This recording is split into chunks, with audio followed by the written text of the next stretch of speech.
The Square Ball Podcast. Hello there, and welcome to this very special season opening podcast. I'm Dan Moylan, and with me, Chief Executive of Leeds United, here's Angus Kinnear. Hello. Great to be here. Just the two of us today, but season kicks off this week. Are you ready? We're ready, yeah. Is Marcelo ready? He's ready. He's ready. His contract isn't ready, but he is ready. No, I mean, I think we are very lucky to have a manager who is so exceptional at preparing a team for the start of the season, and his pre-seasons are absolutely meticulous. And bar the contract, I think we're in great shape. Is that going to get signed ahead of the Man United game? It will do. It'll be signed this week and announced to great excitement. This is a hell of a hill to die on. Yes, no, we're in a. I mean, to be honest, it's not even discussed.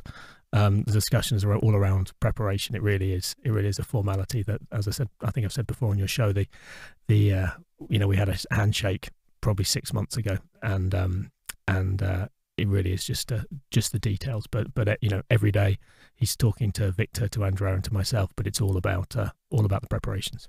Can you give us a little insight into why it does take so long? I know you don't need to get into the actual clauses and the things that are maybe holding it up, but what is it that makes it take this long right up to the eve of the season?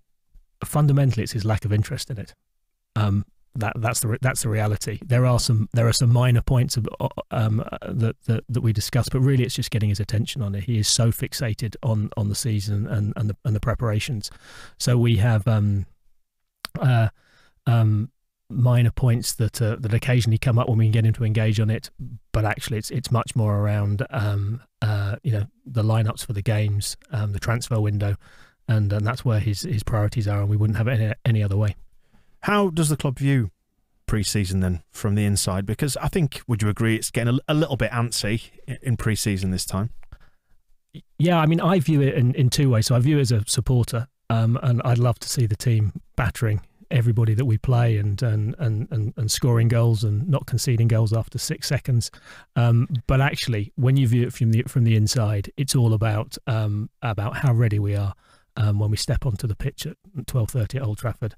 And what we know from Marcelo over the last 3 seasons is he's certainly the best manager I've worked with at getting a team ready to start a season.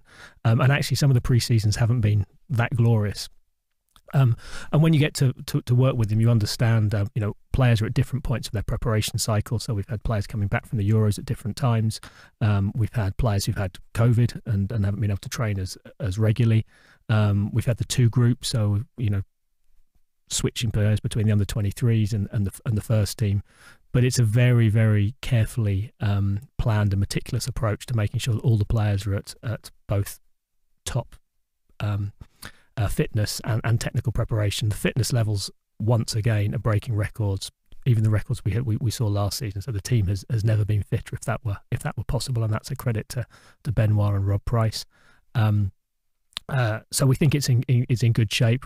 I think everybody likes the results to be better, but I really don't think, I know it's a cliche, but Marcelo doesn't care about the results. He cares about the progression from game to game. And I think across the weekend, with the performance at Villarreal and also with the under-23s at Man City, which I don't think was publicised, it was behind closed doors. But having seen that game, both teams are really starting to peak at exactly the right time. There did seem to be a step up against Villarreal. You could start to see things falling into place. And then just going back to the Blackburn game, that was our first proper first team pre-season game, wasn't it? And they didn't look bad there either. But it also felt to me like they didn't really get out of second or third gear for a lot of it. And that they're working with team instructors. They're not going full out at this stage. And they've got targets they have to hit from a work rate. We've got lots of changes happening from the playing on the playing personnel side in terms of the number of substitutes he plays. So I think everybody should just look back at the last 3 seasons and be confident that he's going to have us in the right place. And if he doesn't, then it's not through lack of work, because the work behind the scenes has been once again phenomenal. Can we talk contract extensions then? Because Marcelo's not quite yet put pen to paper. Hopefully that will be dealt with in the next few days. Although it's funny, I don't think there's a great deal of anxiety about him doing that. I think we all kind of accept that's just how he works now. But in terms of the players, we've seen a couple already through, thinking like Tyler Roberts, Stuart Dallas. Have we got others in the pipeline? We have. There should be, I think, a couple more announced across the next few days, and it really reinforces the strategy that we've had from the moment we got promoted, which was to retain the core of the talent that we have and get those players on long-term contracts and ensure they're committed to Leeds in the long term. Because I think if you see the way they performed, not only getting us promoted from the Championship, but the first season in the Premier League, people like Stuart Dallas are talents that you want to retain at the club. And that's backed up by the acquisition strategy that we had in the first year. And I know that some supporters have been perhaps perplexed or disappointed about a perceived lack of activity this year, but that was always the plan. We wanted to build a squad on the year that we got promoted that could last us 2 to 3 seasons, would get us off and running. We ended up spending, I think, more than any other promoted team spent to get to that position. And that enabled us this year to be in a position where we've got strength in every single position. There were 2 specific positions we needed to address, which we did with the signing of Junior at left back and Clausen at goalkeeper, and we've really delivered in terms of where we wanted to be from a transfer perspective. Can you give us an idea of where the wages are at versus the Championship? Just out of curiosity. I mean, you don't have to put a figure on it if you don't want, but multiples of, let's say. It is a multiple. It's an uncomfortable multiple, but I think we've done it in a considered and sustainable way. And I think most importantly, when I look through the wage bill, I look at what the players are earning, and I think it's competitive, and they've deserved the increases that they get. So we're not overspent, and certainly this summer. The business that we have done in the transfer window hasn't been restricted by finance. It's been restricted by being able to find the right quality of player who Marcelo thinks will strengthen the squad, and that's really challenging because he really believes in the squad now. Look at positions we were talking about earlier at centre half, where I think we can perm 2 from any 4 centre halves and go into any game feeling very confident, and that's where Marcelo believes we are at the moment. He doesn't want to unstabilise the squad, or destabilise the squad, by bringing in players who aren't a significant improvement on what we've got at the moment. Okay. Financially wise, can you give us an insight into what this summer has cost? Because I remember when we spoke last year, we were talking about like the signing of Rodrigo, for example, and I think it's Phil has said on one of the podcasts that we've done with him that we weren't actually on the hook for massive fees last year. There were only a few million changed hands. So have these deals been pushed into this summer? So that's had a bearing on where the outlay goes. Yes, so we have we tried to delay payments from last summer because really we were still struggling under the impact of COVID and we didn't know how long that was going to go. So that was a difficult one to balance. So there are now significant transfer payments from those players coming in, but that's absolutely expected, and hasn't limited our capability to bring in anybody else. But yeah, the reality is that the transfers that we made last summer will be paid over a number of years. So can you talk us through the transfer window to this point? I mean, we're speaking, just to date stamp this, on the 9th of August on Monday. So there's what is the best part of a month left in the window just yet. So where are we in terms of Junior Firpo's coming? Clausen, as you said, there's been a lot of talk around A, midfield, and B, winger. That seems to have been the message that's been consistently coming out of the club across the summer. Is that going to get done as well? So in terms of where we are, I think we're delighted with the transfer of Junior. I think we've got a world-class left back, hugely highly regarded before he signed for Barcelona. I don't think Barcelona worked out in the way that he'd have hoped, but he's been a brilliant addition already in terms of behind the scenes. A fantastic professional, works really hard, totally buying into the ethos, and so we're very pleased about that. We had offered Gianni a very healthy extension, which he decided to turn down, but we parted on good terms. And I think everyone will hopefully agree that we've now strengthened in that position. In terms of Clausen, he was actually a goalkeeper who Victor presented to Marcelo and the board at the same time as Elland,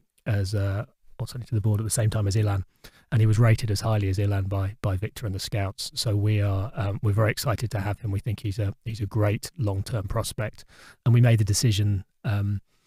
Partly for Kiko's benefit, but mainly for the club's benefit, that we actually needed a young developing goalkeeper as backup to Elland, rather than somebody who's sort of at the sunset of his career. So we've allowed Kiko to move on, and I think we've got a really exciting talent who also again, if the highlights of the Man City game are shown, has the capabilities in distribution that Marcelo demands, and that's quite hard to find in a goalkeeper. So we're excited about that. In terms of Kiko, he's done an interview in Spain where he's saying he's sort of done in England. He won't be coming back. Is that likely to be the case from the club's perspective?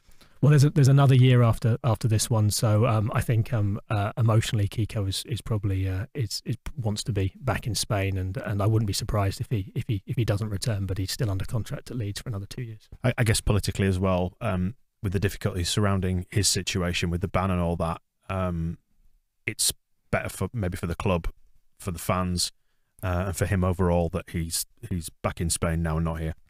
I think it wasn't working for Kiko for a number of reasons, largely because he wasn't playing regularly, and he came to Leeds United to play regularly and be first choice. But obviously Eland's form has been absolutely superb, and as you know, I think made him probably one of the best young goalkeepers in Europe, if not the world.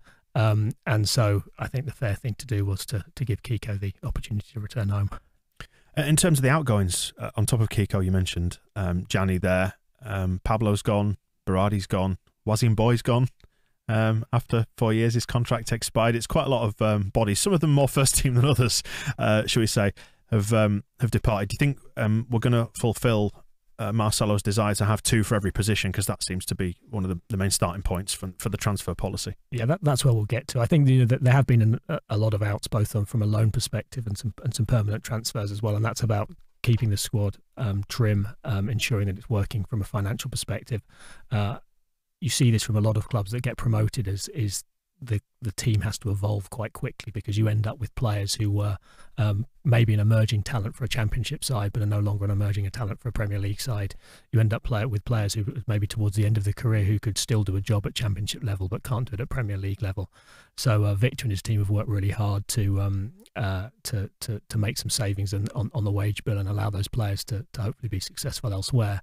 And we've taken those savings and reinvested them at under 23 level, and I think players like Amari and Lewis Bate are going to follow in the footsteps and sort of same trajectory as we've seen with Geldart and Drama and Greenwood and Somerville, who are now all pushing for first team starts. And that's very much a pillar of our strategy in the long term, is to try and find the value of players who are 18 or 19.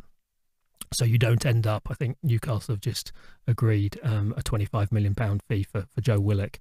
Eddie Nketiah is now valued at 20 million. So we're just trying to be smart and identify the talent before those prices go stratospheric, and we think we can create really good value for the club in the long term that way.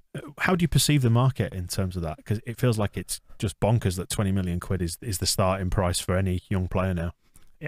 And that's the challenge, and that's why we believe you can work in advance of that, and actually having the players working with Marcelo. I mean, Marcelo spends so much time with the under 23s. Mark Jackson does a great job, but Marcelo is working hand in hand with him, and we feel that they have a better chance of developing. A player like Lewis Bate, I think, could have chosen most clubs in the country to join, but wanted to work under Marcelo because he was ambitious and wanted to develop as a player. So I think if we can work at the level before they get to 20, because buying English players at 20 to 25 million who really still haven't properly delivered in the Premier League, Nketiah, Willock, both fantastic talents, but that's they are big bets to put on players to deliver immediately in the Premier League, and we think the level just before that's probably the optimal time to purchase them. When these younger players join, and let's say Lewis Bates, one of the more recent examples, what's the sort of time frame then? Is there an idea of a time frame to get them towards first team contention? Because there was a lot of clamour for Joe Gallagher towards the back end of the season. We haven't quite seen him yet. Presumably this year, him and the cohort around him are going to be that bit closer. Is it a 2-year process? I mean, Marcelo works on the basis that you're ready when you're ready, but we see it as a 2-year process, and I think Marcelo would agree with that. That effectively there is a year in the under 23s, and then I think this season we'll be seeing Drama, Geldart, Greenwood, Somerville on the bench regularly and making an impact in the first team. I think they're all players who can come on and make an impact. And I actually think probably in the next tier, Lewis probably isn't too far behind them. I think he's probably a little bit more advanced than some of the other players we've got. So I wouldn't be surprised to see him potentially featuring as well. But Marcelo run, it's very much a meritocracy at the training ground. If you're good enough, you're old enough. So there's no prescribed plan. What's the market looking like this year? Because there have been some really big deals gone through at the very top end of the market. Would you describe it as sluggish? It feels sluggish so far, looking from the outside. Am I imagining that? No, it's generally quiet. I think it's driven by clubs in Europe struggling from COVID, clubs in the championships particularly struggling from COVID. So those types of deals that might have gone through with championship teams paying, £6 or £7 million. I think other than Fulham buying Harry Wilson, there haven't really been many championship big buys. I think some of the deals which are happening at the top level will liquidate the market or create liquidity in the market to an extent. So you've seen that already with Jack Grealish, and that's cascaded down with Ings and Buendia. And I wouldn't be surprised to see Norwich and Southampton reinvesting that money. So I think there'll be some movement, but generally we expected it to be slow. It is going to be slow. Teams are nursing losses in the tens of millions from COVID, and so no one's prepared to take big gambles on mediocre players. Is the club ready to pounce to take advantage of that situation then going into the final weeks of the season, of the window? Sorry. Yeah, we are ready. I think we proved it last year with Rafinha, who wasn't a player that was in the master plan, but was a last minute opportunity. But it will take a special opportunity to emerge. So at the moment, I don't think there's going to be a significant amount of business done between now and the end of the season. But the fans should rest assured that we have a great team of scouts led by Victor who are continually monitoring the market. And it was Victor's insight and his relationship with Deco, who is Rafinha's manager, who enabled us to act first in that deal, and I think secure not only a great player for the club, but fantastic value in the long term. So we're always ready. When it comes to Jack Grealish, you mentioned him there. Is that situation there, is that a warning for the future for us regarding Kalvin Phillips? Because he had a stellar Euros. He was amazing, wasn't he? It's a warning for now. This summer we've received a number of firm expressions of interest and some offers for players that would be perceived as our marquee talent. And we've received offers for or interest in players at the level below that. But even the level below that is in the tens of millions for some of the players. None of them have been entertained. No discussions have taken place. No negotiations have taken place. The first objective for this season, the transfer window, was holding the team together.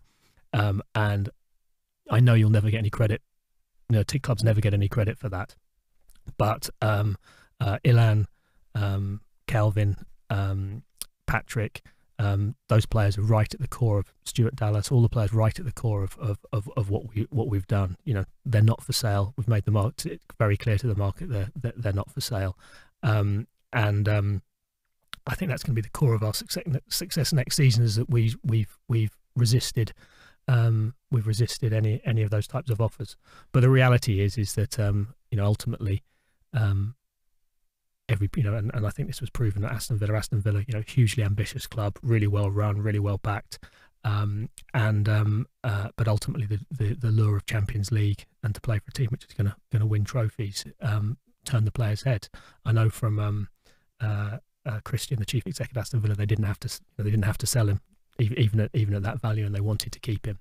But when the player ultimately wants to go, then you have a problem. So our job, which I think Marcelo and Victor and Andrea are fantastic at, is making sure all the players feel wanted and valued, and that they can grow at Leeds United. Well, Kalvin will be going into 2 years left in the summer next year. So will that be something you'd look to do with 2 years left, or is it not something you're looking to do? No, I mean Kalvin's he's a long-term pillar for the club. So we'll work with Kalvin and his representatives to make sure he feels valued and motivated and wants to be at Leeds United. But at the moment he's got 3 years on his contract, and it's a healthy contract, so we don't have to rush into any of these things. But we will we defend are interested in our players very vigorously in the marketplace. In terms of the midfield situation, then, can you confirm that Conor Gallagher was a player that we were interested in? That one fell by the wayside. He was, but as part of a long list, so it was not critical to the plans. But I think he's a player that our scouting team thought had potential. One of the challenges we have in securing, and I think Connor was a loan player, is that you have to be guaranteeing a loan player first team football at that level. And when we look at our loan players, it's going to be very difficult. When we look at our loan strategy, it's very difficult to look at who in the team's going to be shifted out of their position by a loan player, and that's why I don't think you'll see much loan activity this season. Do you think the club's in a slightly difficult or slightly harder position when it comes to recruitment then because of that? Because it's difficult to guarantee game time. You're also asking players to buy into what you described as the ethos before. Does that create its own challenges when entering the market? Not for the right quality of player, and the right mentality. I don't think we are. We're not ashamed of the fact we have very high benchmarks for the players that we want to bring in. They have to have the talent. They have to have the confidence that they're going to be able to force their way in the team. They have to have the ambition and discipline to be prepared to work with Marcelo and the regime that he puts the team through. And if they're not, then they're not the right players for Leeds United. So we're not apologetic about that. We want to create a high bar for players to join. And if we get any sense that the player isn't up for the battle, then we know they're not right for us. Well, what can you say about Lewis O'Brien then? Plays for Huddersfield. Yep. Yeah, that's the one. Lewis is, again, he's on. His name's been on the scouting reports, but there's no movement on that at the moment. Okay, and will we get a midfielder then? Do you think, with the market looking like it is, and maybe those parameters being set by the club and by Marcelo, do you think there's going to be somebody added to the roster between now and the close of the window? $1 million question, or $64 million question probably. If I was going to bet on it, I would suggest that there'll be little movement between now and the end of the season. But if you'd have asked me at the same time last season, I'd have said there wouldn't have been any movement, and then we brought in Rafinha. So it can change, and the strategy is very much to be ready, but it has to be an exceptional opportunity, and it has to be a player that really moves the team forward. We've seen names like Nandez at Cagliari and Cunha, who's at Hertha Berlin, being floated around. Any comments on those players and the links? You've got a smile coming onto your face. I thought you were going to talk about how upset you were about Rodrigo de Paul suddenly being out of the. I did not mention his name out of the picture. The reality is that the names that get linked with us in the press all feature on the scouting reports because they're players of exceptional caliber. But to date, there has been nobody that we have pursued with any firm intent and meaningfully missed out on. So what does the rest of the window look like from a Leeds United perspective now then? Is it a case of sit and wait, see what happens in the market, see if things start to move, see if the right player becomes available? Where are you positioned at the minute? Yeah, I think sit and wait is probably unfair on the guys. It's a very active process. They are speaking to clubs, they're speaking to agents, they're monitoring the marketplace, trying to identify whether an exceptional opportunity arises. But to reassure everybody, there is absolutely no panic at the training ground, and I think Marcelo and Victor and Andrea are very, very comfortable, and actually the team as well are very comfortable going into the first games with the team that we have and served us so well last season with the additions of the addition of Junior at left back.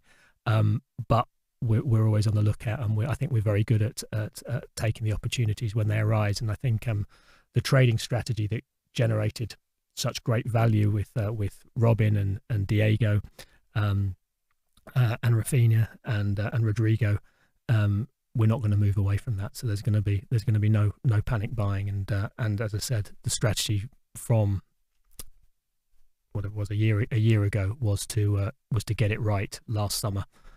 We think we did get it right last summer, and we think we've built a team which can last us at least 2 years in this league, particularly when you overlay the fact that we've been able to resist any offers for for the marquee talent. But you do know that fans are going to hear that and are going to sigh and find that disappointing, and it'll possibly fuel the slightly antsy feeling that's been around in close season. And it's not glamorous from a supporter perspective, but I guess you're dealing in more practical terms there. So, what's your message to the people who are going to find that disappointing, who think that the club is either standing still or even going backwards? Yeah, I understand the frustration. I understand the narrative that signing players is exciting, and we get excited by it too. But I think the driven by Marcelo and Victor, there is a bigger picture here. Marcelo doesn't want to buy players which destabilise the club. He doesn't want to buy players which aren't going to fit in, which are going to damage the ethos. There's very much a team. There is a team spirit there that we don't want to damage. It served us really, really well. So I think people have to look beyond. There's an exciting name, and there's great YouTube's highlights of them, and wouldn't it be great to have them versus what does it mean for the team we have at the moment? Where would they fit in? Do they have the ethos? Do they have the work rate? Do they have the principles? Are they the right type of character? What does it mean from a salary perspective? But what I can categorically say is, and I've read it a few times, the transfer window to date and going forward hasn't been shaped or influenced by financial limitations. We have fantastic backing from Andrea, fantastic backing from the 49ers. The club's performing very well commercially, and we're in a healthy position. But sometimes, being selective and discerning is the right decision, and filling the squad with people who aren't up to the level or aren't going to fit with the current squad is really counterproductive. Well, final question on transfers, then we'll ask a couple of questions about the financial side. Is Marcelo hard to buy for? He's incredibly demanding. It's a good question to ask Victor. He'll give a much fuller answer. He is hugely demanding in terms of the filters he puts through the players. I know at other clubs that some managers will if they're offered a player, they will take them because they think it can only strengthen the squad. Marcelo is hugely discerning. It's all about the fit. How many people we have in that position, their flexibility, their ethos. So whether they can play with his principles. So far more players are turned down than accepted. But it's a really good process. I've been at other clubs and it doesn't work as well as this. And the relationship between Marcelo and Victor is really strong. Victor's very creative. He's got unrivaled knowledge. We've got a fantastic scouting team. But we have a manager who's really engaged and understands quite how vital recruitment is. But the great thing about Marcelo as well, he also understands where value lies. And other managers in the marketplace, don't care about how much a player costs or what the club pays for them, but Marcelo does. He wants to do the right things by the clubs. He doesn't want money wasted on a rushed or low value purchase. Now, if it's something that we could maybe buy and strengthen in January or later on. And where he's been particularly interested, he's been very interested again at under 23 level, and all those players are vetted by him as well. And again, I think that's where in future years, some of the big signings and the big players we have are going to be sort of will have been seen as low level signings at the time, but could turn out into being big players. In terms of the financial robustness of the club, we obviously dealt with COVID in the last 12, 18 months. I saw Andrea quoted somewhere, I don't know if this is true, you can either confirm or deny, that it's cost the club somewhere in the region of 60 million quid in lost revenue because of lockdowns and no fans and so on. It's tens of millions of pounds, and it was unfortunate to be doing it in a season where we got promoted, when we could have capitalised on some of those commercial opportunities. But on the other hand, it was probably fortunate that we were able to rely on the TV revenue, which wasn't diminished to the same level as things like ticketing, which were decimated, and that helped us build across the last year. But it required increased commitment from both Andrea and Jed and Parag at the 49ers. They had to step up again to back the club. So we're in a really healthy position. We've got ownership who are still very committed to the long term, and the financial position is robust, but we need to recognise that we invested incredibly heavily, and I think perhaps from a fan perspective we could have done half what we did last year and half what we did this year, and people would have been happy with it because it would have seemed like there was more activity. But actually front weighting it, which we did from a technical perspective, was more challenging actually from a financial perspective because it put more weight on last year. But we think actually that's been the best strategy because we now have a Diego Llorente who's played half a season in the Premier League, Robin Koch who's played half a season in the Premier League, Rafinha who will only get better. And then we've made the signings of Ilan and Jack permanent as well. So I think if you look at it across 2 seasons, then I think that the business that we've done has shown that there's no shortage of financial firepower and no shortage of ability in identifying players who can move the club forward. I know what the answer to this is going to be because it's going to be a political answer, but I'm curious to find out about the relationship with the 49ers. And as minority shareholders, they're still happy to pony up for something they don't control. Yeah, they've. I mean, the relationship between the 49ers and Andrea, it's very much a partnership. I think that minority shareholder position can be different in a football club, particularly if there's tension between the ownership groups. But there's very much a shared vision. The 49ers are very excited by the longer term potential, and the relationship that we hoped we'd have when they came on board is exactly the one that we do have, where they're committed. Parag and Jed are both flying over this month for games here. They want to be here at the start of the season. It's been frustrating because they haven't been able to travel, but I think it's a really healthy mix. Andrea's Acer Group and the broader 49ers ventures. And Peter Lowy on the board. There's one that interests me because there's a man who's bought in through 49ers Enterprises, so he's part of that vehicle. A Leeds fan and a man with a lot of money. It's a great mix. Peter is a massive fan. He talked about his love for Leeds United coming when he couldn't actually watch Match of the Day, but it got broadcast as a radio feed in Australia, and he listened to it using a coat hanger on his radio to be able to hear Leeds United. So he's a huge fan. He's actually flying over to the States for the Manchester United game. But he also is a tremendous asset for the board as well. He's been, immensely successful in his career and with the Westfield Group. Obviously, very appropriate skills for stadium development and ancillary development around the ground, and he'll play a big part in that. But from my perspective, the best thing about him, he's absolutely Leeds through and through, and that's exactly the type of person we need on the board. Was it that skill set that brought him onto the board as well as the tremendous wealth? Yeah, I mean the 49ers were their investment group has they've deliberately gone out to approach and engage people who have a broad skill set. So I think at board level now with the expertise of the Acer Group run by Andrea and the 49ers investment group, we're in a really strong position, and I think Peter will play a big role in the club going forward. And presumably fans returning is going to be a welcome boon for everybody. I think we're all giddy with excitement, looking forward to getting back in against Everton, and the lucky ones who've made it to Old Trafford, because we are recording on the day of the ticketing announcements, and good luck trying to explain this one. Should we have a chat about the tickets? Sure. So we were in a situation where demand hugely outstrips supply.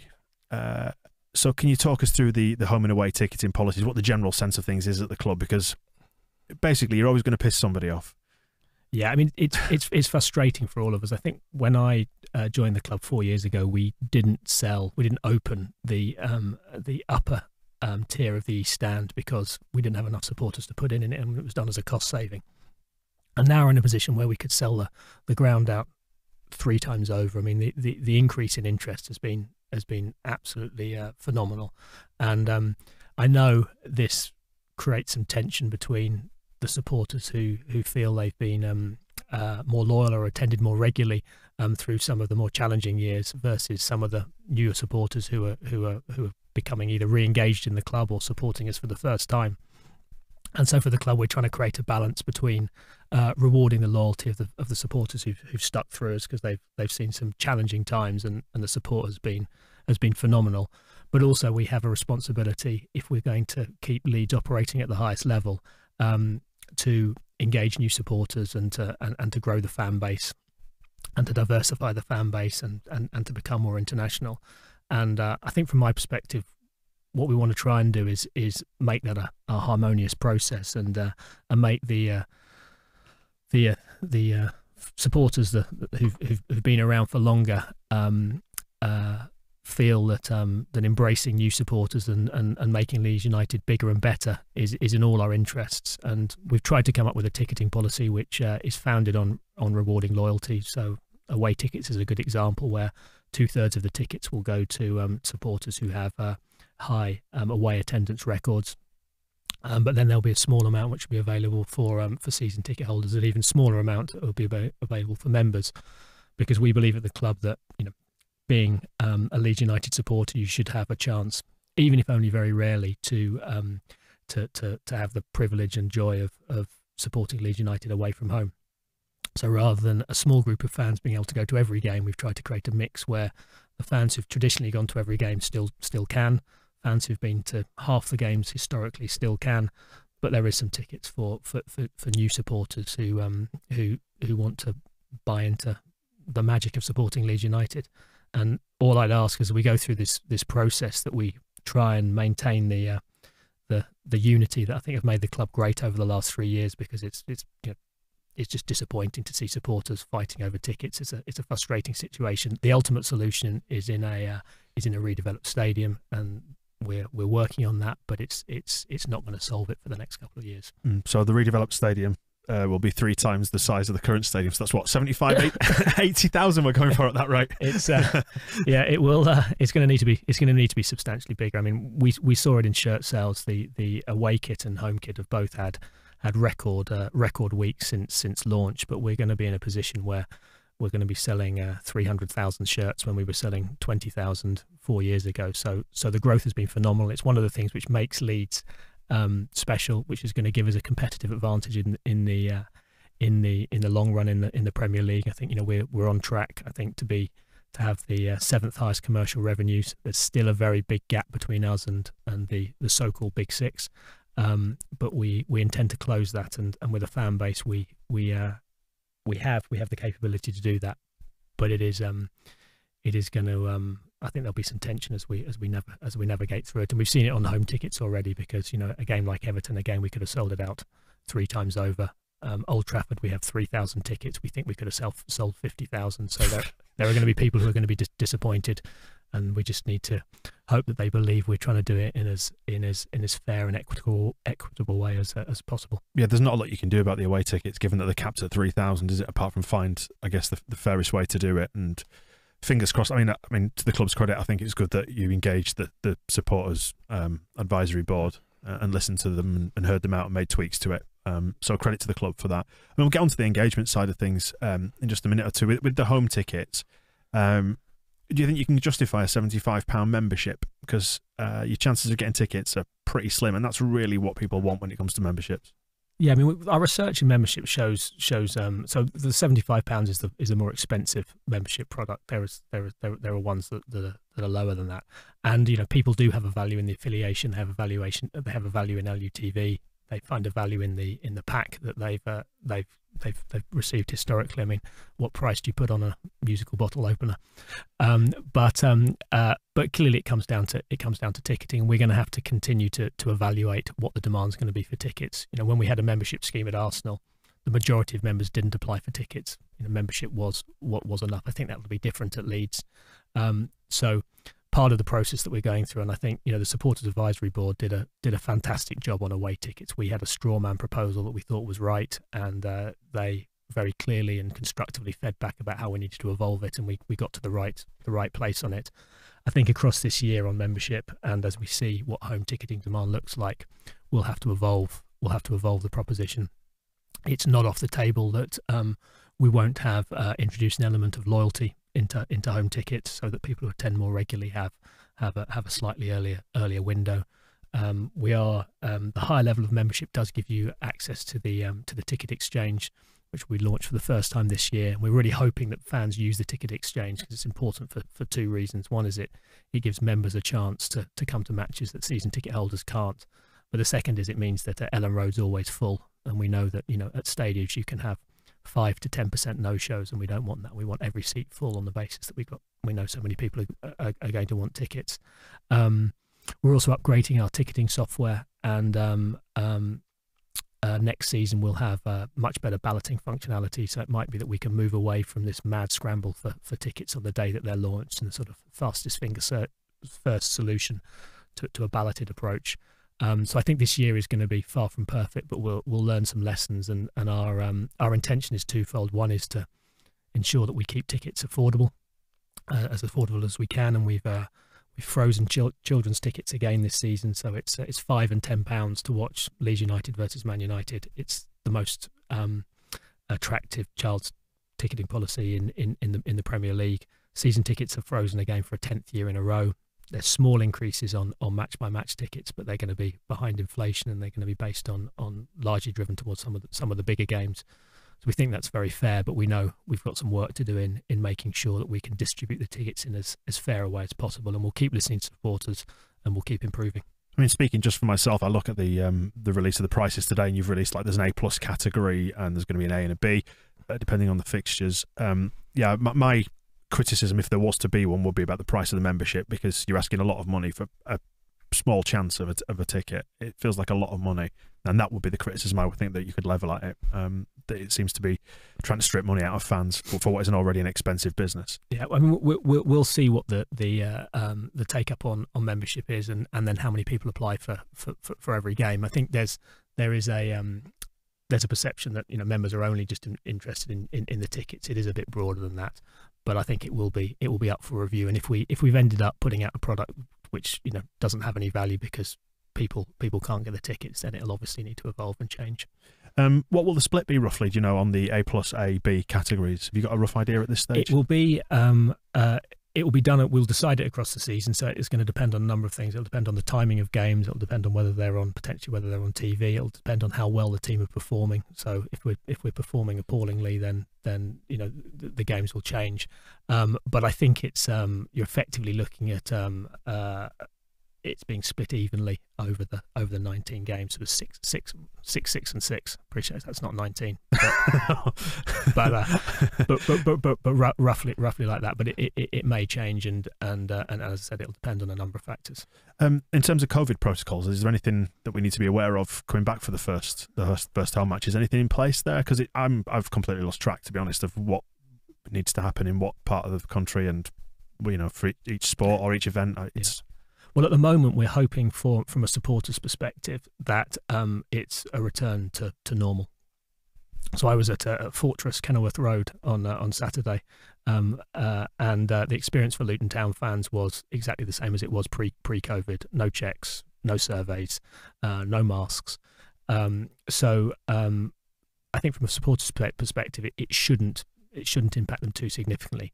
The only thing that we're currently working through, and this is the big challenge that Premier League teams are facing, is that unlike the EFL, the Premier League are demanding that players still socially distance. And that brings some challenges, because in last season, when we had the players socially distancing, it meant that the away team could they changed in the players' lounge. The drug testing room was in the Norman Hunter, so we used the whole of the West Stand. The referees changed in the President's Suite, so the whole of the West Stand was used as a facility to keep the players apart. We're now in a position where the players still have to socially distance, and that's because the risk of infection is still there, and ultimately the Premier League, and it's the right thing from the Premier League, they want to protect the integrity of the match fixtures. But we're now in a situation where we have to socially distance the players in a full stadium. That's going to be more challenging. So supporters will see that we'll be building an away dressing room complex in the car park behind the West Stand. There's going to be some different... It sounds glamorous. Exactly. It's going to involve some different movements of supporters. There are going to be some seat kills that we have to put in place for protecting the gap around the benches, and there'll be some screens put in place as well. There'll be some screens around some of the media facilities. So there are going to be some changes to the stadiums, and all the supporters who are going to be impacted by that will be hearing it across the next few days. We apologise that it's so late, but these rules are evolving day by day. Our vision has always been that every fan gets to sit in their seat with an experience which isn't impacted, but it looks like there will be several hundred supporters in different areas whose match day experience might change. Because there have been people who've said the front of the West Stand, the seats that came out for the TV interviews, are they going back in or not? They're going back in, right? But there is some space that's need to be made behind the benches, and so there will be some moves there. And there will also, for separate reasons, but there'll also be some rail seating placed into the North Stand as a trial. Yeah, how much of that is going in? On the rail seating? Yeah. It's probably going to be somewhere between 1,000 and 2,000 to start with as a trial, and if it works out, then we'll be looking to roll it out more across more of the areas where persistent standing is an issue. So all of the away games, yeah, exactly, and north and south. So that is just a trial at this stage. Do you know which part of the Kop they're going in? Is it front, back, middle, sides? It's done from the back. Right. That's as specific as I know. So that they haven't the exact locations, but it'll be done from the back, and then it'll move forward if it's successful. Okay. And what's prompted that? It is just the persistent standing and the fact that you're getting it in the ear from the safety authorities. Yeah, we're not getting in the ear from them. We're having constructive dialogue with them. But yeah, there is the Elland Road has been highlighted as one of the games or one of the stadia with the highest risk of what's called a progressive crowd collapse, which is people falling over the seats, which we've seen sometimes. Yeah, actually, exactly. Yeah. I think the supporters refer to it as limbs. Yeah. So it's to avoid that issue. Ultimately, it's not safe standing, and you're still not allowed to have safe standing or advertise it as safe standing, but it means that if a supporter were to persistently stand and they were pushed forward, they'd be fall into the rail rather than into the person before them. So it's just about making it safer. I mean, our long-term objective is to allow supporters to enjoy the game the way they want to. So if they want to stand, we're fully supportive of standing, and we think ultimately, and certainly in the new stadium, we would have a stadium which is a combination of seated and standing, so that supporters can enjoy the game they want in the way they want to. In terms of the development around the ground, the racing seat dugouts, they always prompt questions. Are they going to go in for the new season? They're not in for we've held off on those for COVID reasons and the work that needs to be done around the dugout, but it's on the development master plan. The big piece of work that has been done is the pitch has been totally a full reconstruction. So it's £2 million. It's why the first game of the season is away from home. So we had an extra a week to get it right, and we'll end up with a world-class playing surface. And at the same time, we've done the same at the training ground. So that the pitch that the players train on will be the same, exactly the same as the pitch they'll play on week in, week out. Sounds like a Marcelo request to me, does that? It's exactly a Marcelo request. To be fair to the groundsman, Kyle, our groundsman, has done probably the best job in English football in terms of maintaining the Leeds pitch to the standard that it has been maintained. I think I've said before, but he came to me with a letter saying that from an independent pitch consultant saying that the pitch was 5 years out of date and needed to be reconstructed immediately. And I looked at the letter, and it was dated 2009. So we are, the last pitch was 20 years overdue. So the ground staff did a fantastic job. But ultimately, we can't have anything, and we would have changed it last season, but for the COVID window wasn't short enough it was too short to do that. So this year we're going to have the players playing on the surface that they deserve to play on. Yeah, they look really nice. Those hybrid pitches with the stitching, very fancy. I've got very granular on it, very granular indeed. So it'll be good to see that. In terms of other stuff at the training ground, I presume Marcelo's been cracking the whip. You've mentioned it in interviews in passing a couple of times. Yes, there's been some. Again, he takes the training ground is on a continued journey of self-improvement. I think we've had another 250 lorries of soil removed to ensure we maximise every single space. So there are now no undulations. There's new access roads. To be honest, we're lucky to have a manager who's so engaged in the broader interests of the club, and he's worked fantastically and tirelessly with Mark Broadley, our facilities director, to continue making evolving Thorp Arch into a truly a Premier League training ground. And with 8 years left on the lease, is there a plan, a medium-term plan there around that? Yeah, we think we have identified and explored other options for Thorp Arch. I think ultimately we're going to need more space if we want to deliver the training environment that we think will be best in class. And there's two ways to do that. One is to move the academy and have the academy and first team facilities separate, or the other one is to find a bigger site or expand Thorp Arch and effectively create more of a divide. The challenge at the moment is that the academy and the first team have to completely coexist, and that's not best in class. I think best in class is you have both sites together, but they are separated. And so as you have the parents of 20 11-year-olds turning up at 5 o'clock, they're not mixing with the first team who are finishing a training session. And under Marcelo's watch, the training grounds become a 24/7 operation. So it used to be dead by the afternoons. It's now busy all day, every day. And do you think that's the likeliest outcome? Is you will look at a new site, and if the right site comes up, then you'll look to move? I think both are equally valid at the moment. It could be an expansion, or it could be a new site. We had the vision of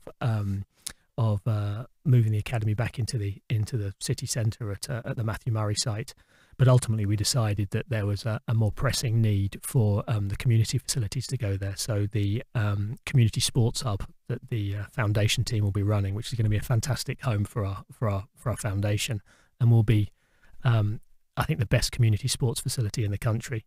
That's going to be opening in, I think, 18 months or 2 years in Holbeck, in one of the most deserving parts of our city. It's going to be a fantastic facility. It's in the shadow of Elland Road, and we decided that in that case we needed to put community first, and therefore we'll be looking for other sites. So that's the Matthew Murray site. That's where the community hub will go, and it allows the club to expand Elland Road as well. So where are we on that timeline in terms of the expansion? Because we've spoken over the last 12 months about maybe by the time the third year is secured in the Premier League, you can push the button on it. So where are we now? So we're still moving forward on it.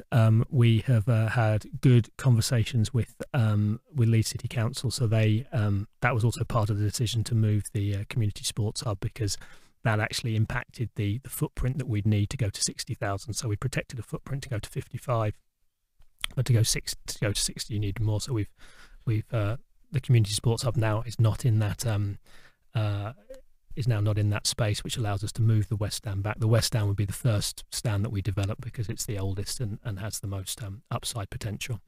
So those discussions are in place with the council. The deal on the land will be announced very shortly. Plans are continuing to move forward, but really the focus for the club from a day-to-day perspective is just maintaining our Premier League status and flourishing in the Premier League. But I think after another year we can really start to accelerate the plans, because every single day we're proving the need that a new stadium or a significant stadium redevelopment is the key, which takes us to the next level. And if you look at the revenues that the bigger clubs are generating from the stadium, I think Spurs are generating £5 million a game. That's £100 million across the course of the season. We're just over 20.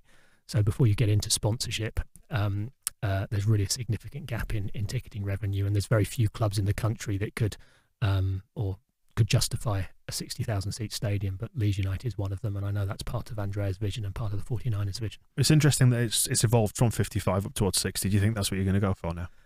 I think so, but based on we had to make some projections around what we thought demand would be like in the Premier League, and they were too pessimistic by quite a factor. So when we've seen the demand for tickets, when we've seen the demand for shirts, we've seen how quickly the fan base is growing.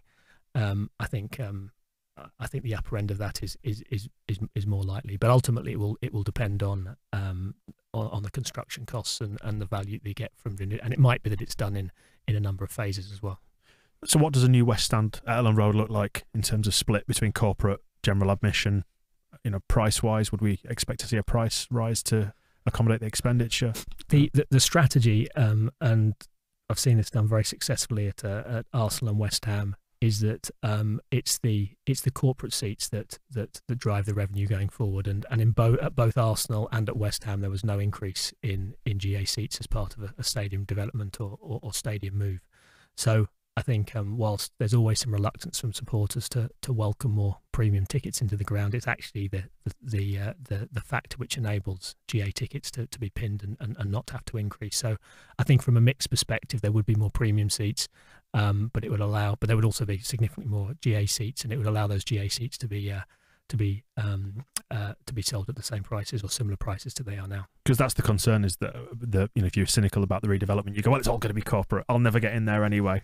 No, when you look at the demand profile, there is a demand for more corporate seats, but there's as big a demand for more GA seats, and ultimately you need to deliver against both. So it will be significant increases in both. So would the plan at this stage be West Stand first, then maybe moving around to the Kop, the north side? Yeah, would it involve the corners as well? The idea would be for atmosphere purposes to ensure that it's a bowl rather than 4 separate stands. The phasing is open to debate, but you can either do the west and north at the same time, or you can do them separately.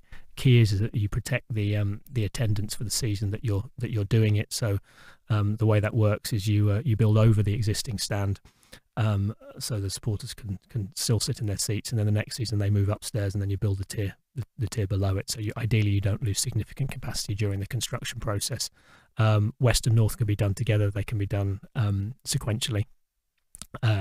And then it's about joining it up to the east stand, and it's more of a redevelopment of the east stand than a knocking it down and starting again. And then the south stand's the most challenging because you've got Elland Road behind it, so you don't have the footprint behind to expand. So that would probably that would limit the expansion on that side. Do you think you get the shipping container boxes out of the south stand eventually when corporate is you're able to sell corporate in the new west, for example? Yeah, that's that stand would be the south stand would need to be taken down and started again. Right, but just a smaller. But if it just doesn't have the depth, it wouldn't have the depth of the other. Do you think you could expand a little bit of capacity though? Maybe going back over the road a little bit, cantilevering it. Or... Yeah, no, okay. Definitely. I mean, no one would design a stand now with shipping containers forming that. For anybody who doesn't know that, it was Bill Fotherby's idea. He put shipping containers in as exec boxes, didn't he? Yeah, so it's not best in class. There's still a lot you can do with that stand, and yes, you can go back. You can go back over the road. Okay. So we're basically looking at eventually everything but east, and then the east will be tarted up to sort of match the rest of it. The key is that it's done in a way which doesn't dent performance on the pitch and how we develop on the pitch, because we don't want to get ahead of ourselves, and that's why one of the reasons we haven't communicated extensively on new stadia, because we know lots of other clubs will. It's very easy to circulate some stunning virtual reality graphics and fly-throughs, which we have, but we haven't gone out there because we want to go out with a story. Can I see it? I won't tell anybody. We want to go out with a story that I'll show you.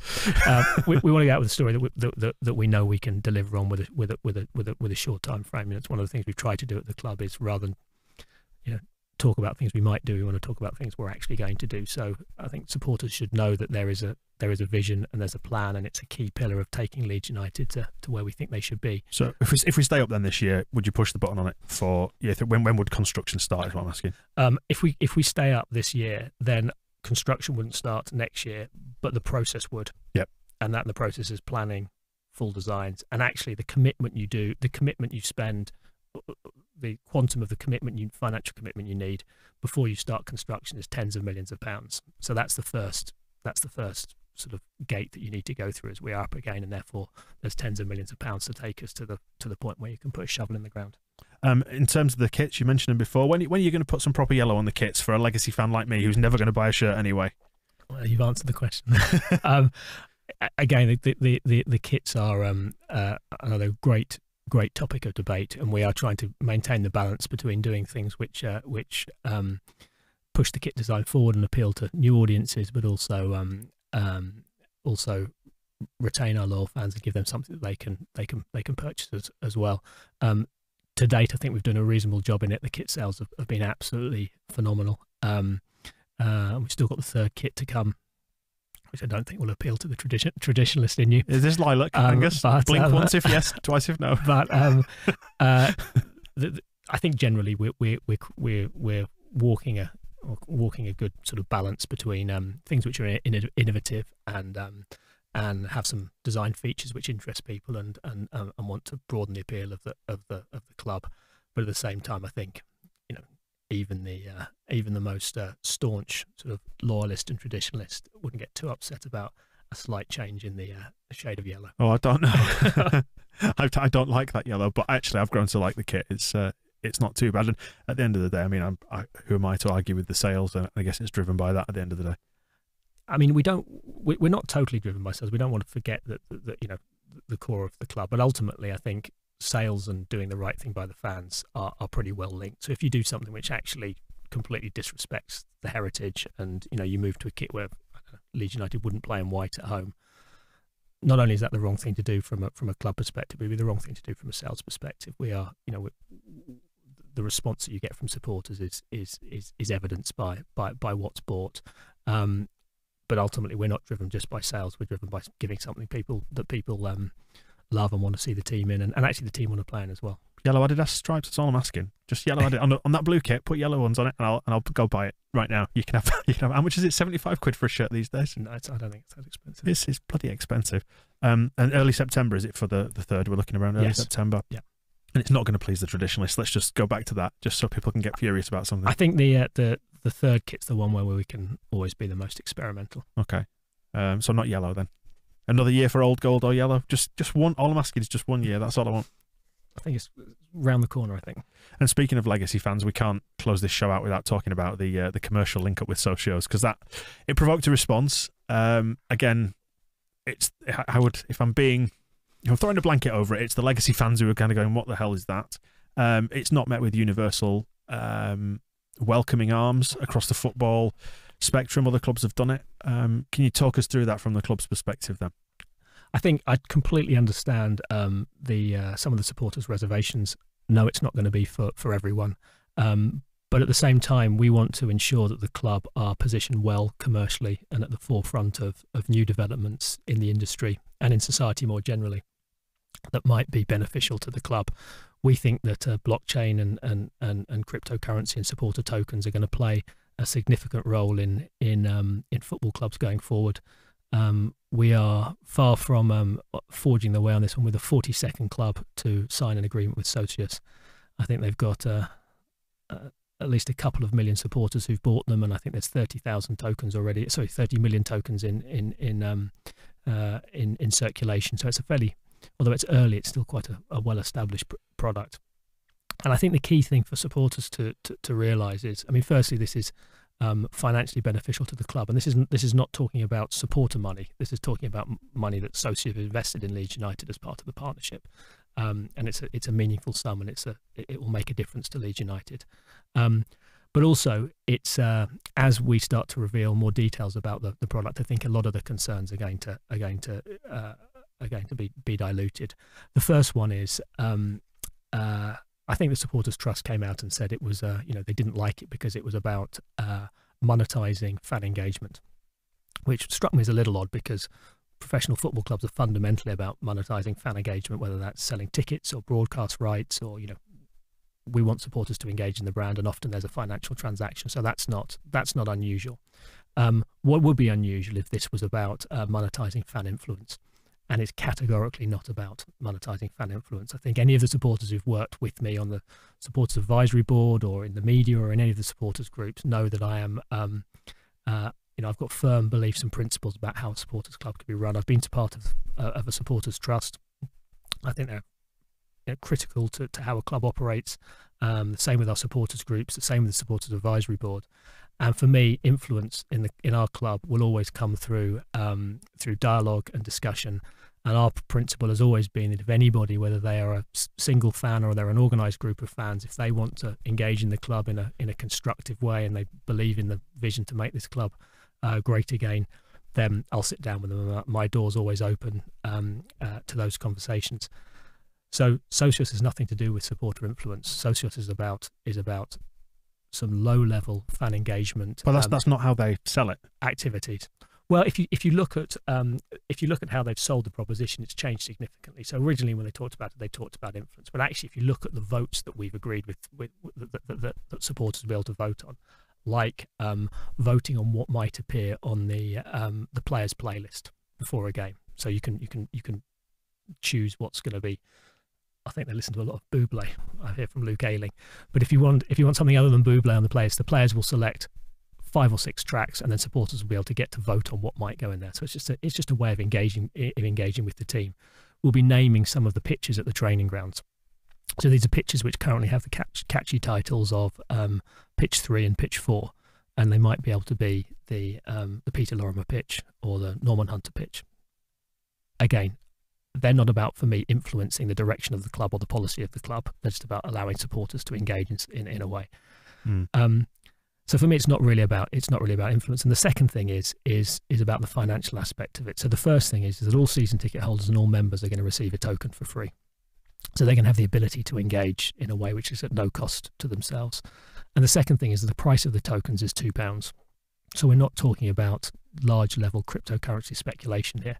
We're talking about a small level of investment for ultimately what should be a fun and enjoyable product. But clearly, it's not for everybody, and if you're not interested in it, then don't purchase it. Yeah, I think the thing is, though, is the way that it's sold is it doesn't close the door to large scale crypto investment and trying to buy influence, if you like. You know, that people could, what's the word I'm after? They could choose to partake in it like that, thinking that the club needs me to buy 10,000 of these or something like that. You know, to hear my voice or whatever. Yeah. Certainly, that won't be the message that's coming from our channels. And knowing the Socios team, I don't think that's how they see the product of having evolved anymore. I mean, like everything that everybody who partners with the club, they're all open to misuse. We have partners in the alcohol category, in the gambling category. We have, you know, home appliance partners. You know, don't go and buy a massive TV on credit if you can't afford it. You know, we have a responsibility to our supporters to ensure that they don't get involved in things which are detrimental. But I think this is low level. It's not positioned as a cryptocurrency investment. We will never position it that is it's a fan token with some engagement opportunities, with which hopefully I think supporters will find fun and engaging. It helps the club learn about blockchain and cryptocurrencies as other clubs are learning, as I think they're going to become more involved in terms of the way that clubs operate in the future. I can understand some of the reticence towards it, but it's not a big pillar of what Leeds United are doing. It's just another opportunity for Leeds United to move forward financially and hopefully from a fan engagement perspective. But for me, I think it was a bit of a storm in a teacup, and I'd be very, very surprised if in 6 months' time any supporters have got any concerns about Socios at all, because I think they'll have seen how our plans roll out. And they'll know hopefully they'll know from what we've done to date that at the heart of the club they've got 2 ownership groups and a chief executive and a director of football who engage with our fans face to face. And certainly from the feedback I get in the street on a daily basis, the fans are happy with that way of engagement. But you do understand that we're a fragile and a damaged fan base based on, you know, the last 15, 16 years prior to promotion. You do understand, you know, we were called sick pots by Ken Bates, and Sean Harvey went on the record and said supporters support. So there's a fragility around the idea of engagement. I think because the Socios thing was hung on the hook of engagement, it feels like we're only just sort of tiptoeing back through those waters at this stage. And, you know, I presume you would accept that mistakes were made around the engagement over the badge. So but you know, to your credit as well, you've engaged over the tickets with the supporters advisory board. So there are 2 sides to it. But obviously, when it comes to stuff like this, it's an emotive topic.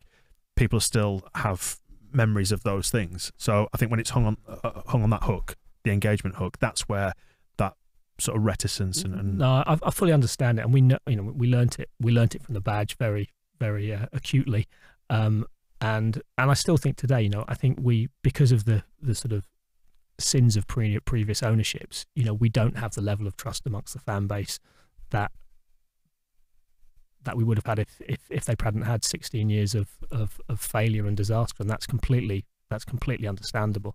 I think hopefully what we're trying to establish over time is that our intent behind what we're trying to do, even with the badge, is right. We're trying to push Leeds United forward. We're very, very ambitious in our objectives for the club. You know, we don't want to be a mid-table side. You know, I think there is one club in this country, and I hate the phrase top six, but there's one club in this country that can enter the top six, and that's Leeds United, and that's our long-term vision. And to do that, the club is going to have to evolve from how it operated when it was a League One club, and that might be in the terms of how tickets are sold, how our commercial partners are engaged, and we won't get all of these things right. But hopefully, as time goes on, all I'd ask is that supporters, you know, believe that we're doing these things with the right intent.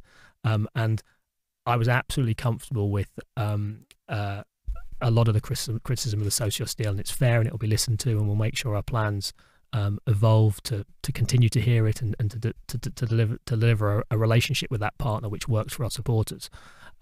Where I get slightly disappointed is when it turns into an attack on either mine or the ownership's integrity and the intent behind why we're trying to do these things, or it raises doubts as to the financial commitment of our own, not my financial commitment, but the financial commitment of our ownership group, which has been undoubted as well, because I think that's a little bit unfair. I think we're doing these things for the right reasons. The cryptocurrency market is going to be significant in football.